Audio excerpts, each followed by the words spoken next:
What's going on, fight fans? We have got the inaugural Women's Featherweight Championship on the line at UFC 208. Holly Holm versus Jermaine de Randamie at Brooklyn in the Barclays Center in Brooklyn, New York on February 11th, right before Valentine's Day.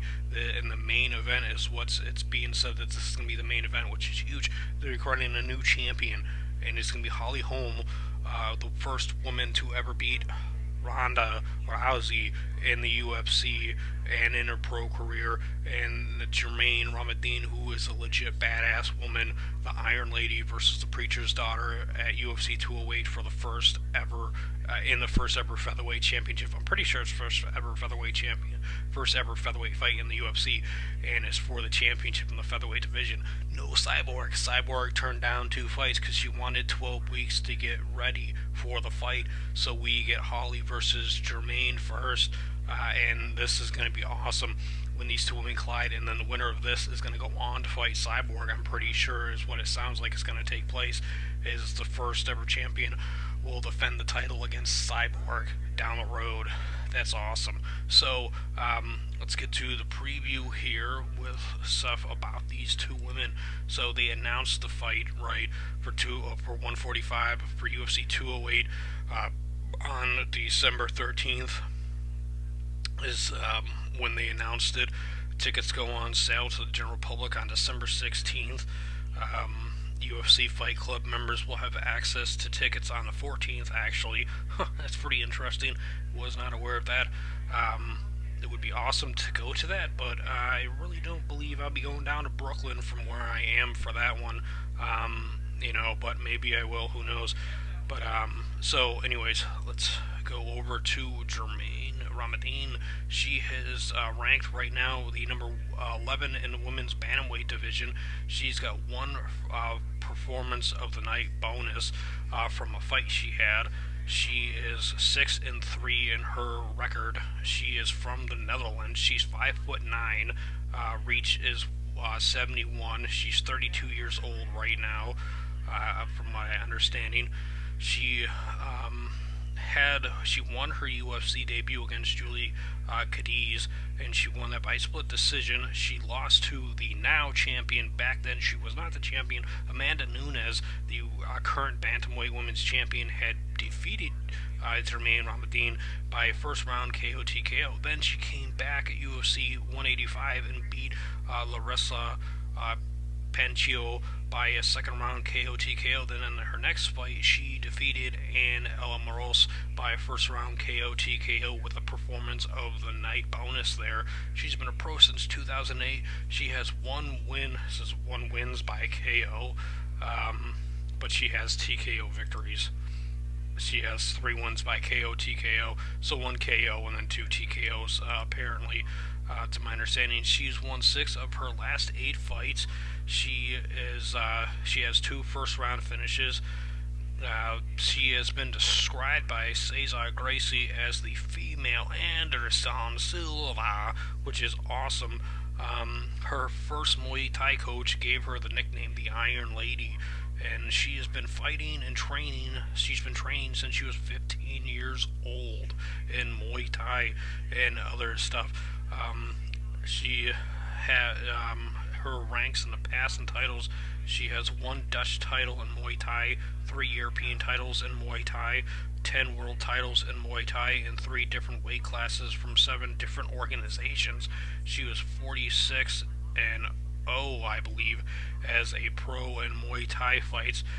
46 wins, 30 wins came by way of knockout.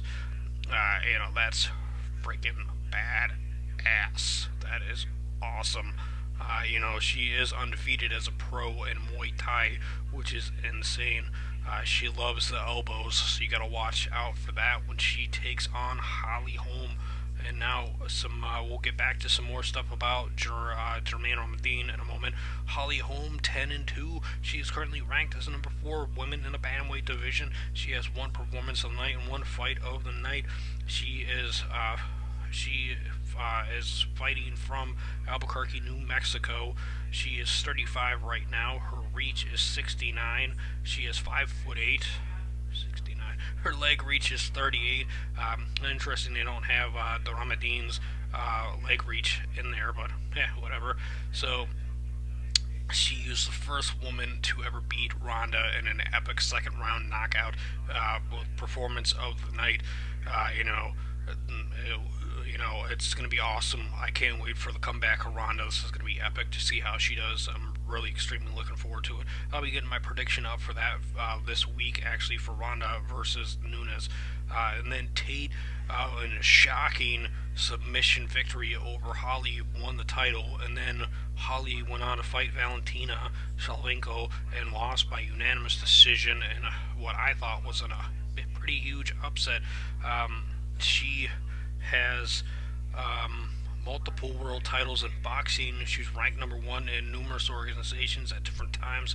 Also ranked number one in multiple weight classes, 140, 147, 154. So it's going to be very interesting to see how she does against, in MMA, as she was really awesome in boxing at a higher weight class than in a lower weight class as it was in the UFC.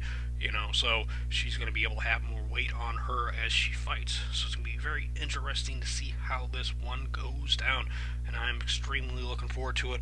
I like both women a lot. It's tough to pick who I'm going to eventually pick for my prediction. I'll be doing the prediction video after this next. So she's won national boxing championships before turning pro, multiple boxing titles, one MMA title.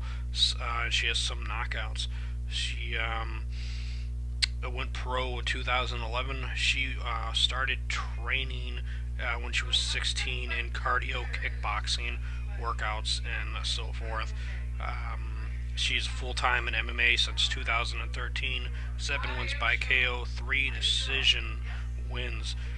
She was at the top of the pound-for-pound list in boxing for much of her career. She has some wins over some very talented women in boxing. She retired from boxing with a 33-2-3 record with 9 KOs. How she got her nickname was her father has been a preacher for Church of Christ for her entire life, which is pretty interesting. Now on to some fight stuff here. So Holly Holm, 10-2, 7 wins by KO, TKO, 3 by decision. She's lost 1 time by submission, 1 by decision. She's never been KO'd or TKO'd in her pro career, and she has never submitted anyone as a pro as well, which is very interesting. She fights with her hands and her feet her whole career. She's never gone for the submission from what it looks like. She came in to the UFC on I believe it was 7-fight win streak. 1, 2, 3, 4, 5, 6, 7. Yeah, 7-fight win streak. She beat Raquel Pennington by split decision, Marina Morano by unanimous decision. Then she defeated Ronda Rousey by KO. Then she lost to Tate and Valentina. And it's pretty crazy. She's wicked tough. Alright, good night. I'll take care of things in a moment. So, and then the Iron Lady, Jermaine de Randamie, she is from the Netherlands. She's got 3 wins by KO, TKO, 3 wins by decision. She's never submitted anyone in her pro career. She's been stopped 3 times. Well, she lost once by decision, 1 submission, and 1 loss by KO, TKO, and that was the TKO, so she's never been knocked out in her pro career. She had her pro career. She had her first pro fight against Vanessa Porto, which is a very tough woman, and she lost via armbar. Then she came back and won 2 fights in a row, 1 by unanimous decision, 1 by KO. She lost her next fight by unanimous decision and Strikeforce to Julia Budd. Then she came back and won 2 fights in a row with the unanimous decision and a split decision. The unanimous decision was over Hiriko Yamakana and then Julia Cadiz by split decision. Amanda Nunes, she fought and she lost to her via TKO back at UFC Fight Night 31, Fight for the Troops 3 back in 2013. And then after that, when she came back in 2015, she beat Larissa Panchu by TKO in the second round. Then she defeated Anne Ella Morales at UFC Fight Night 87 by KO in the first round in a huge, epic, awesome fight. I like Anne, but Jermaine, with just the way she fights and her style, like, it made me a huge fan for her, and I really like both of these women, and this is going to be a huge, exciting fight when both of these two women collide for the featherweight championship. Let me know down below your thoughts and opinions. Are you excited for this fight as much as I am? I'm hugely excited for this one. I cannot wait for this to happen. But this weekend, we got UFC on Fox 22, Van Zandt versus Waterson. It's going to be awesome. I can't wait for that fight and the whole rest of the card. Check out my predictions that I have here for those fights as well, and then make sure to subscribe to Joe's commentary and predictions, and check out the recommended video over there as well. If it looks interesting to you, punch that subscribe button into submission. Thanks for watching. Hope you enjoyed the video.